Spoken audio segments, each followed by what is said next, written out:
And I'm looking over right there at Michelle. And so the universe gives you the support, they give you the opportunity. All you have to do is to say yes. That's it. And that's optional. Now, we obviously don't have time to make biscuits, but how many of you in here make biscuits? Okay. I'm going to give you some tips. Do you like biscuits? I've seen so many times you make biscuits. I got your biscuits. Yes! Yes! Okay, so, here, catch my... Oh, not you. You catch it. Oh, baby! Okay. So, here are some tips. I really shouldn't like it. Okay. So, here's some tips for making biscuits. Regardless of what your recipe is. When you're measuring the flour, get a whisk or a fork, whisk your flour, spoon the flour into the measuring cup, and then level it off. Okay? Because if you don't do that, a lot of our recipes aren't by weight. When you're here in the culinary school, everything is by weight. But what happens is when people just grab the flour and then so they like tap it on the counter. Do you do that? The way you said yes, I said all right, this is what I tell you. Stop it. Because what happens is that weighs down the flour, and now instead of a cup, you have a cup and a tablespoon. So that's when your cakes don't work out, your biscuits don't work out, your pancakes, all that stuff. So it's about measuring.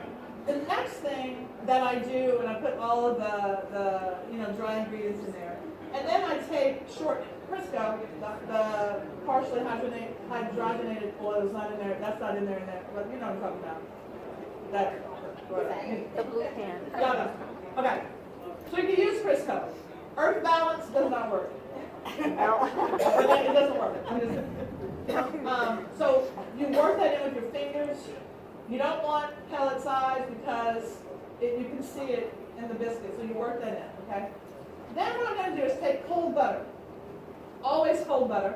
I have a grater, like a box grater, and I take cold butter. The reason you want cold butter is because in butter there is water. When water hits heat, it creates steam. When steam is in bread or like a biscuit, it rises and you create those layers. That's what happens to pastry dough. So the butter has to be cold. Not room temperature, definitely not melted. So that's all of that. So you're grating the butter because it is going to be the same size shards. You take that cold butter and like halfway through the stick, you toss it and you toss the butter pieces in the flour and make sure they're separated. You're not pressing them. Okay, you finish that. Put the grater aside, you toss that. Now, let's talk about buttermilk. Our recipe calls for buttermilk. When you go to the grocery store and you look for buttermilk, what do you see? You usually see low-fat buttermilk. That is an oxymoron if I've ever seen it. Is it low-fat or is it butter? Is it margarine milk? I don't know. Right? So, that doesn't exist, and it shouldn't. It's margarine milk. So what I do, unless you can find a local full-fat buttermilk, and a lot of times you can't, you get sour cream or yogurt and milk. I do 2 parts sour cream or yogurt and 1 part milk because that is going to give you the fat. The person who is thinking it, I'm going to answer your question. Hey, what about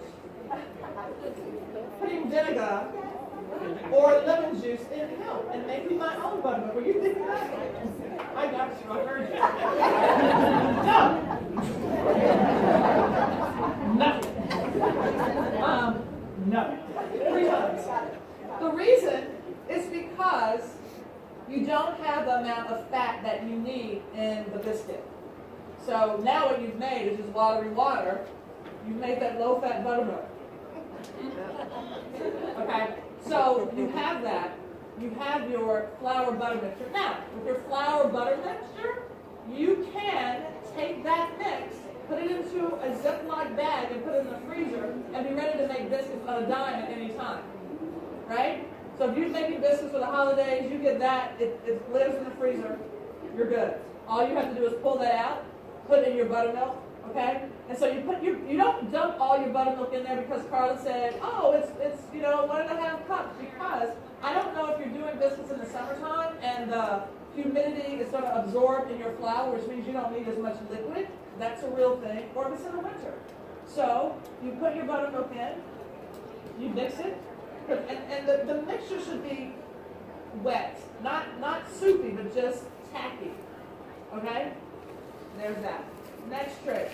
You can use this with pizza dough, with pastry crust, or whatever.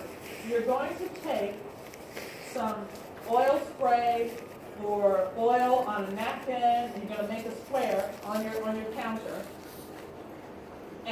or butter, and then you're going to take flour and you're going to put it in that same place and put your flour down. What you are creating now is a place where you're going to work and the flour is not going to move. Because what would normally happen, you put your flour down, you put that wet dough down, the wet dough is going to take all that flour up. Right. And now what happens to the flour that you measured and you did all of this, Right. now you're adding more flour to it and it's overwhere, it's too much flour. Right. Right? Okay. So you have that, but then I'm going to put a little more flour down because I do want this dough that is now a little bit wet. I'm going to put that down, put some more flour down, and then I'm going to pat, pat, pat, pat, pat. I'm going to take my dough and do a letter like this. It's like a lamination. Okay? I pick it up, more flour. Now I turn it this way with the open ends are here. Pat, pat, pat, pat, pat. Flour, because again, now we're adding that flour because it's a little wet. Pat, pat, pat. Third time, I do it again, do that process, and now I look for the pretty side. Okay, so other side. Okay, so the pretty side is down on the counter. I get my cutter. I put my cutter into the flour. You know why I love doing cooking demos like this? Because you all are listening. What happens when I'm actually doing it, you're not even focused on what I'm saying. You're just visual. But for the visual learners, I'm sorry. Okay. So pat, pat, pat. So now I have my cutter. The pretty side is down on the counter, right? I go straight down to the counter, and then I start moving it. And you don't go down like this because your biscuit's going to turn. You go straight down. It comes up. You shake it out. Now I turn the biscuit over. Because now the side that was on the counter is now up because it's that little pinched edge. And the reason I turn that up is because I'm going to get, even if it's 1/16 more height on that biscuit, it's going to be up. If I keep it down, then that lift, then the weight of the biscuit now is not going to rise as much, so I turn it over. I put that down on my sheet pan. You can use parchment if you want. If you don't have parchment, you can put oil on the sheet pan. And then you finish. When you get to the scraps, all the little holes, what a lot of people do, they grab it, they start making a ball, they roll it out, and got that trick. You do a lot of this. I see your body language.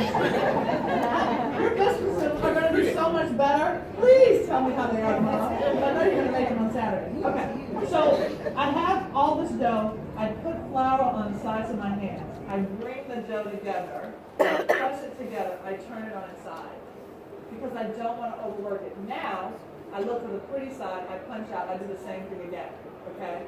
And then you have the granny biscuit. You put the biscuits into an oven at 425, 450, and halfway through, or when they start to get color, you spin it.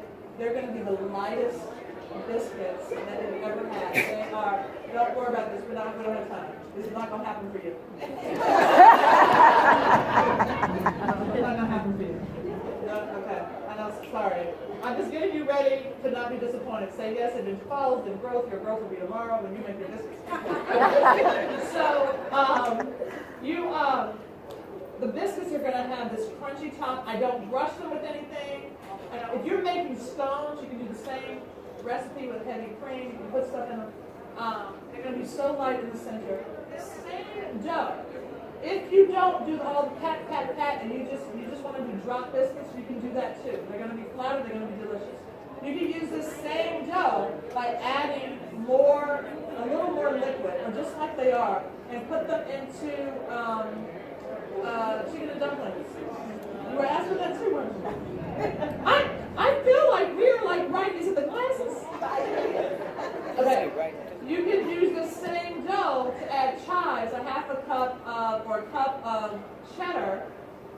and have cheddar chive biscuits. You can add cinnamon. You can add whatever. You can make them sweeter. You can do chocolate biscuits by taking out a quarter cup of the flour, adding a quarter cup of the cocoa powder, right? So there's so many. Once you know how to do this, you're there. You can do so many different things. So those are the biscuits. Yeah. And I'm sorry We have just a few minutes for a couple questions. Question? How about using, She's coming back with a mic.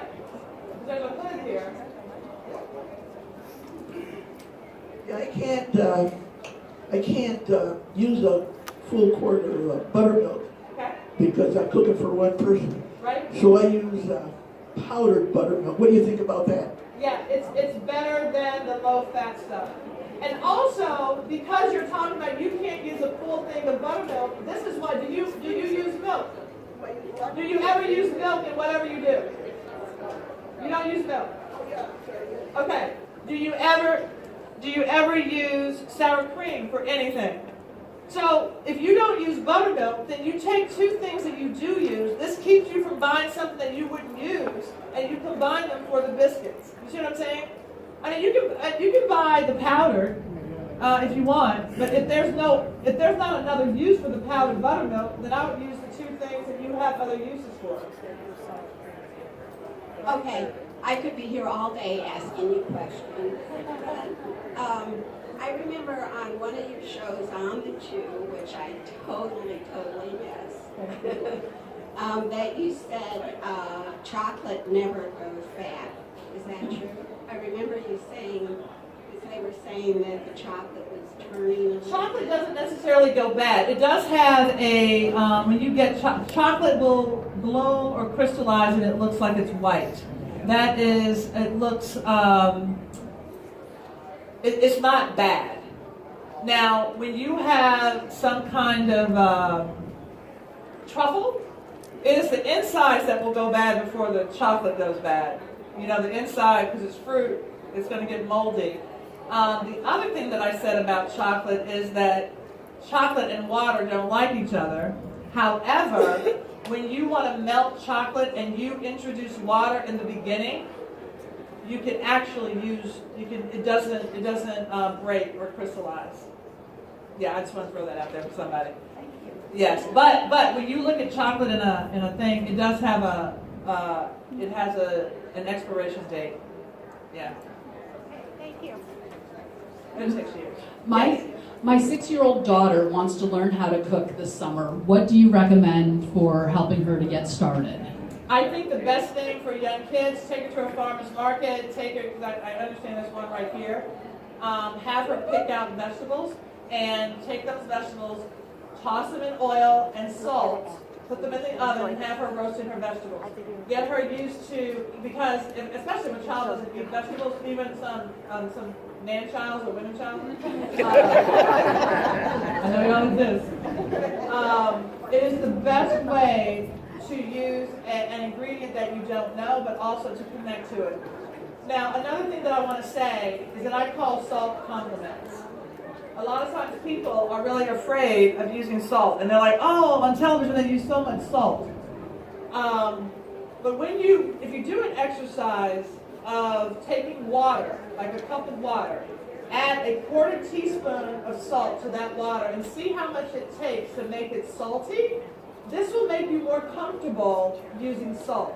The reason I say salt is compliments, and I understand high blood pressure, and I understand when you have to use that you can't use salt. But when you start from scratch, from raw ingredients, if you don't use salt, you ain't gonna get no double negative compliments. Okay? Is that you? Alright? So, but too many compliments is an insult. As in, sir, what is your name? CK. Okay, CK. You go back to your class reunion, and they're like, CK, you look so good. You're like, thanks. I mean, you look good. Oh my God, doesn't CK look good? Oh my God, CK looks so good. I mean, now you're like, well, damn, what did I look like before? Too many compliments.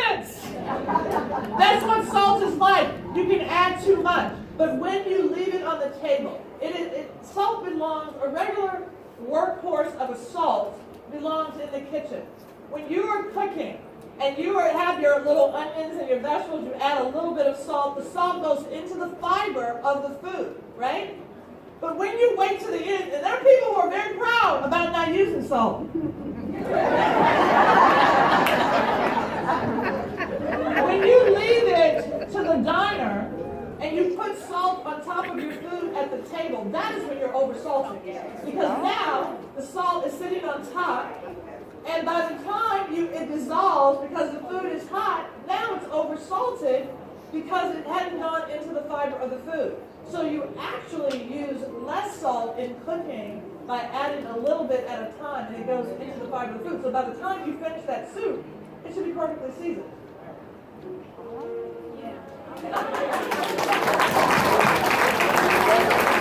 One more question in the back. Hi, Ms. Hall. I'm a big fan. Thank you for coming to Flint. My baking challenge has been yeast rolls. Yes, oh my God, I love yeast rolls. Yes. Okay, so what am I missing? What's the trick? I let them rise and We do have all one that. more question, and she asked about yeast rolls. Are they flat? What's happening? Are you not? Okay. Yeah, they come out like rocks. Light as rocks. They're not getting light and fluffy. Okay, it could be how you're measuring your flour. You may not be measuring your flour correctly. Also, you may not be allowing the dough to rise enough to proof. Okay, first you have to introduce the gluten. So you have to knead the dough, right? Do you do the refrigerator rolls? Okay. So you have to do the dough. Do you do the ones with the milk and the butter in them? I do too. They're delicious. You have to knead it like 8 minutes, right, in the mixer, and then you put that into the bowl. You let that rise, double in size, because you're using milk and the butter. It takes longer to rise. It may tell you an hour when it actually takes an hour and a half, but double is double. It's not about the time. So then you let them rise in a warm place, and then when you take them out, there's this method that somebody told me about. This woman who was 96, still making rolls for this restaurant. She puts butter all in her hands, and she takes the dough. She takes a big thing of dough, and she makes it really smooth, and then she tests this dough, the dough's here, and she squeezes out like a ball, like you're making mozzarella, and it squeezes out. That is that method of actually squeezing that dough really tight, and then you put it down, and you do it again. So, if you get my book, I think in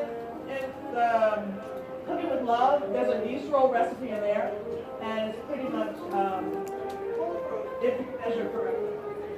Yeah, good luck with that. Let's hear it for Carla. That music indicated that we have to transition now, but she took you through what it's like to make biscuits. And what do we do when it's biscuit time? Yeah. What time is it? Biscuit time. What time is it? Biscuit time. I mean, it's not really because we didn't make it. Ladies and gentlemen, thank you so much. We have to make room for the next crew. So if you guys exit, we'll transition.